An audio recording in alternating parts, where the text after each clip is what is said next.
they provide us with.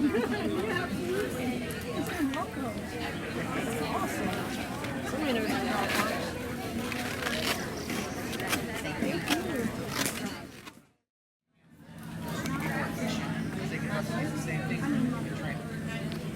Any questions? Very good. So 3 is, you got 4 heads. Alright, so what about 4? What would 4 be? Yep, good job. Okay. One example of how we use AI in agriculture. So as the robot that we're training, I want you to only pick up. I want you to look like this. The shape, the size, the color. Alright? And they go in the green basket. Anything that doesn't look like this, you drop in the gray basket. Okay? We just install this kind of powder sample inside the soil, and like after gradually in time it collects the water inside this. So using pump and battery we extract the water from it using this. So this is like the and after the water collection we just send for the water water quality labs. We want to know how water quality is there. Yeah. This is the soil moisture sensor. We placed in the field and it's made with the soil moisture. This is also Camp? No. Convention? Maybe? Or here? Even better. Awesome. Y'all know Miss Abby from? Yes, she said she can't be here today. She's prepping for our summer camp. But to make it where you can even see on paper. I got a But overall, I'm what do you think?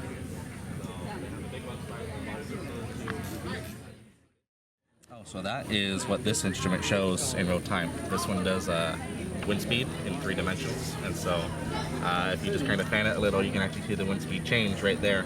And so basically this is what's on our towers, and this is what tells us where the wind's coming from at any time, and kind of where the wind's, what the gases and what direction they're coming from. So you can use that to kind of extrapolate on the area that you're covering.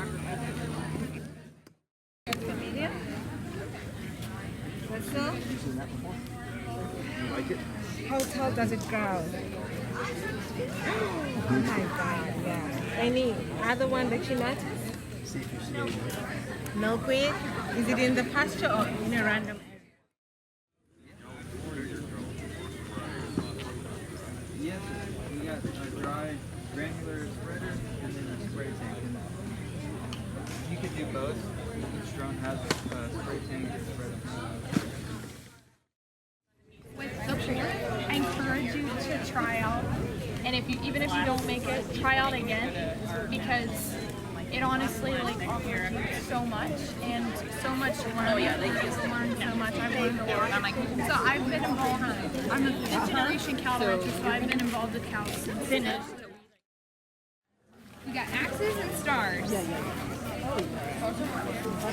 And do you guys have your sheets?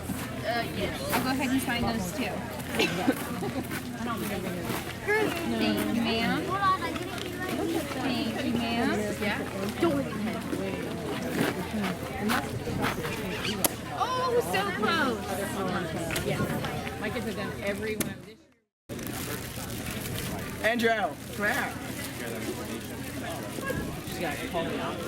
Yeah, Andrew, I know you want.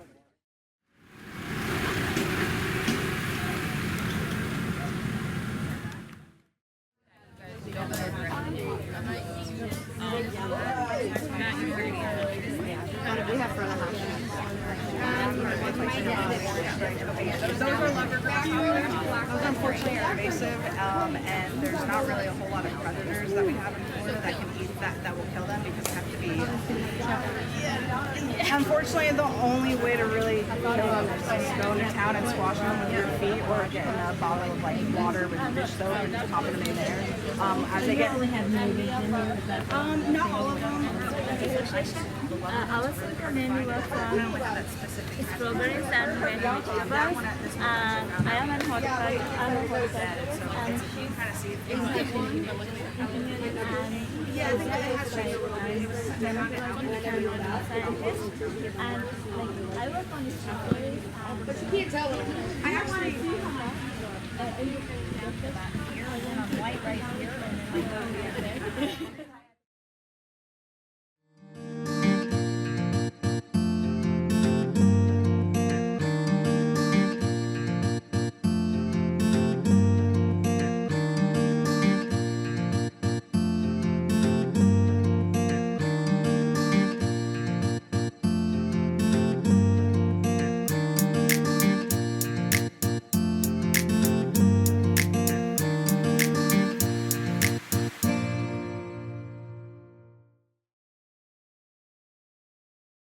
something that's really important to big livestock operations, but it's also very important to you, because the last thing you want to do is bring home a sickness to the rest of your animals, or even get the animals you're showing, get them sick as well. So we're going to talk a little bit about different ways that germs and viruses and bacteria and even parasite can be transmitted from one animal to another. Thing you want to really be careful about. All right, so we're going to do activity today. Here's my poster. And this Amber's going to be my clerk. And so what I'm going to tell you all we're going to do, and this Amber's going to help me pan out. You're each going to get a cup, okay? And you're going to have, what I want y'all to do is go to 3 different people.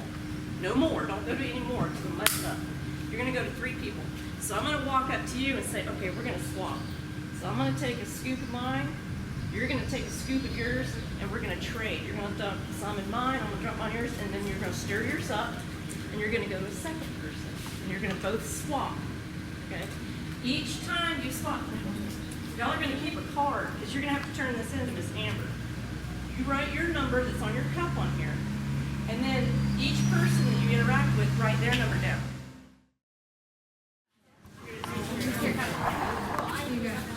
Disease-free. You're disease-free. You can pitch your cut paper and your cup. You are disease-free. Throw the paper right here. Throw the paper away, Laura? Yes, you may throw away the paper. Ooh, you're bubbly, you're hot. You're go over there, you're infected. Sorry. You are disease-free. Woohoo! Welcome to the calf care station. My name is Colleen Larson. I'm the dairy extension agent for South and Central Florida. And while we're here, we're not talking a whole lot about dairy, but one of my areas of specialty is taking care of calves. And so this is not a dairy calf, obviously. He's a little Brangus bull calf that was a bull calf until a few weeks ago when he became a steer. And he was born and he couldn't find the mom. So what do we call that kind of calf when the mom is dead, or the mom can't take care of the calf, or something goes wrong with the mom? What do we call that? An orphan. Okay, an orphan. And with ranching, the common name is called a doby. So it's a doby calf that we have to take care of because the mom's not there to take care of it. So some things that are a little different in the dairy industry, we always know, well, almost always know, when that calf was born, who its mom was. We start taking care of it within the first minutes of life. With a beef calf, a lot of times they're born out in a pasture. We don't know exactly when they were born. Sometimes we do if they're up, managed a little closer like show animals. But a lot of times we're unsure. So we have to assume that that calf is as young as possible, because the most important time in a calf's life is within the first 24 hours of life. So can anybody tell me why that first 24 hours is so important? Electrolytes are great to keep on hand. If they have scours, continuing just to feed them milk is usually not enough. Just like when you guys get a stomach bug, you usually have to have some Gatorade or some electrolytes or something to kind of get over it, because you get dehydrated. Dehydration is really dangerous for calves, because that's what will eventually, not allow their body to recover. Handle cattle. We also there's a for those who show cattle, there's a halter breaking video on YouTube that the University of Florida had done several years ago, and I actually looked the last time. There's like 9,100 views on it. So if you're into showing, you can also go look at that as well. What's your name? Aubrey. Everybody say hi, Aubrey. Hi, Aubrey. Hi. Good deal. So Aubrey's gonna come here to watch cattle handling and low stress, high stress, and all kind of stuff. So we want to make sure she's not paying attention. What happened? And so, what just happened here?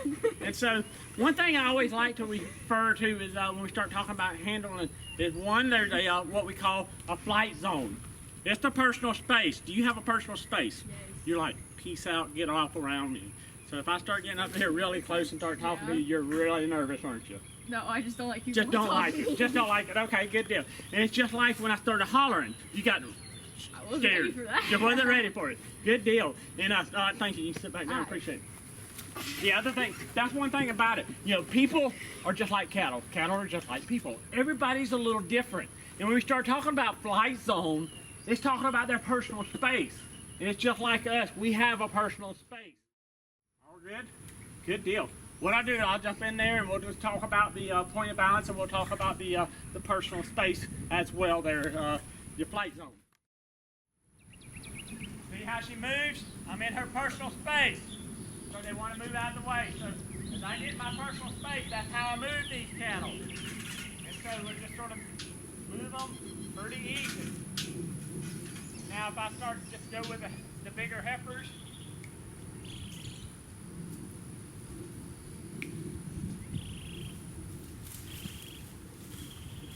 move them pretty easy, but notice their tails start switching. They start getting a little more nervous as they come through the gate. All right, well, I'm Lauren Butler. I'm the livestock agent in Okeechobee County. And are you guys having fun today? Mm-hmm. Yeah? Where's been your favorite station so far? Outside. What's outside? That's not helpful. There's cows. Cows. Miss Colleen. Yes. Did you learn about her steer and how she raised her steer by bottle? Yeah. It's all right. Cool. The sickness one, wherever it bubbles up, like the baking soda. Oh, the baking soda one? Yeah, the biosecurity with Miss Laura, right? That was my favorite. That was pretty cool, right? It kind of came full circle when you learned that you contact. It was like a little mini COVID exercise, wasn't it? All right, well, this is going to be on injection techniques, and so I hope that at this point in the day you've kind of gathered what beef quality assurance is and why you're going to get a certification. Do you guys understand the concept behind that? Okay, well, let me recap for you. So beef quality assurance is a certification that you're going to earn today. A lot of our cattlemen in the state of Florida are BQA certified. And I don't just mean the cattlemen that own the ranches, I mean the cowboys that also work on the ranches, or cowgirls. And so that certification is after they've gone through a training, much similar to what you're going through, but a little bit different because it's for adults.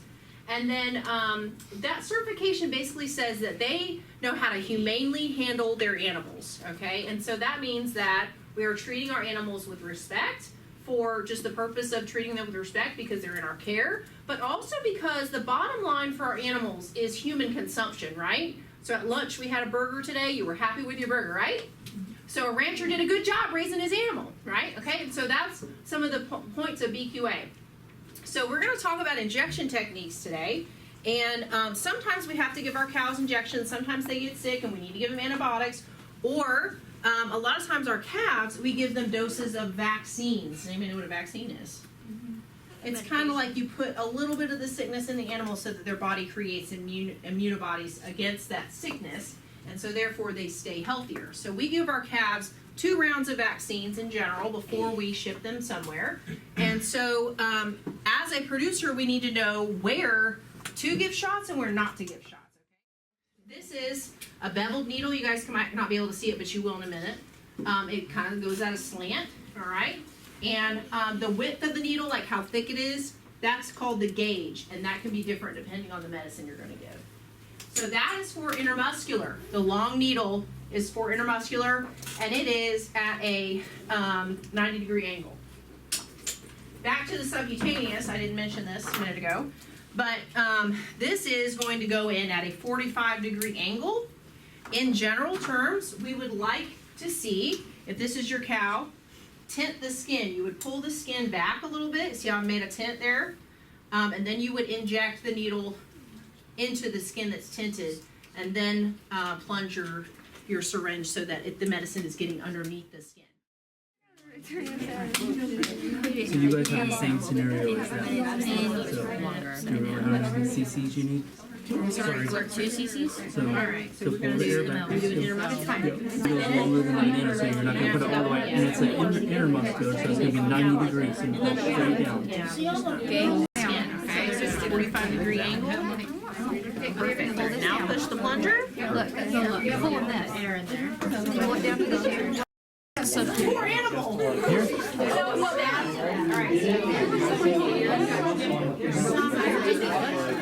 Yeah. She said that there's needle residue. Look at it. That's cool.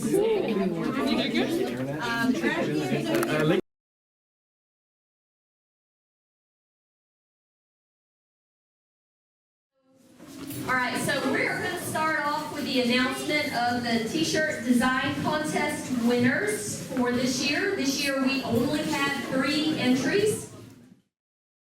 Okay, in third place with 7 votes is this design from Karen Webb. A lady in Gainesville. It says Ona. I get it. I didn't see Interesting. I didn't see that either. And then of these 2, it was a very close race. This is second place with 35 votes.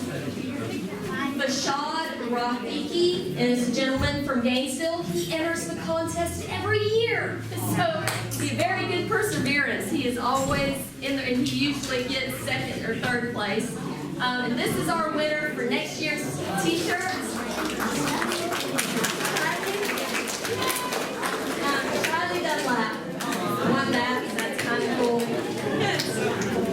So, Shiley, we will get your photo later. Okay?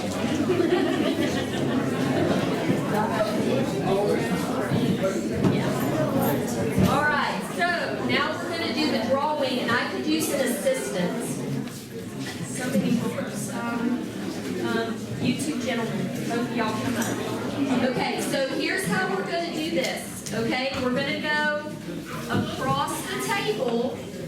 I'm going to go across from the front to the back, and I'll draw one, and whoever it is, if you're kind of confined, we'll pass it. They'll pass it back to you, okay? These items were some that we purchased to give away to you all, and some of them were given by Suncoast Credit Union. These t-shirts are from Warner University. And then we have some AEST caps, 3 of them.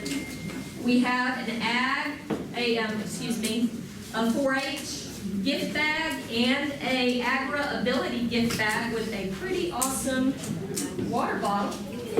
And then we have some stickers up here. And also, we have a couple of items from Dr. Todd Thrift in Gainesville, who is the one that's allowing us to do this Youth Beef Quality Assurance Program. He gave us these books, these awesome manuals for National Manual for Beef Quality Assurance. I have 2 of them, as well as 2 field guides. Whenever you come up to get the item that you're getting, if by chance you would rather have this, you're welcome to take one, okay? Instead of whatever item it is that you get chosen for, okay? All right, guys, y'all ready? Okay. All right, so our first one for Birds of Florida. Birds of Florida, really nice book. You'll hold that, sir. This is going to Ella Johnson. Ella Johnson.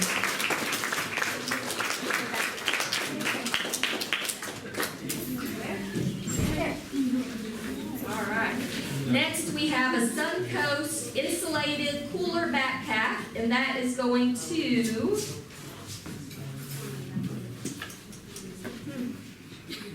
Maria. You live in Sarasota. Your street address is 7624. Who would that be? Maria? Amelia? Where's Amelia?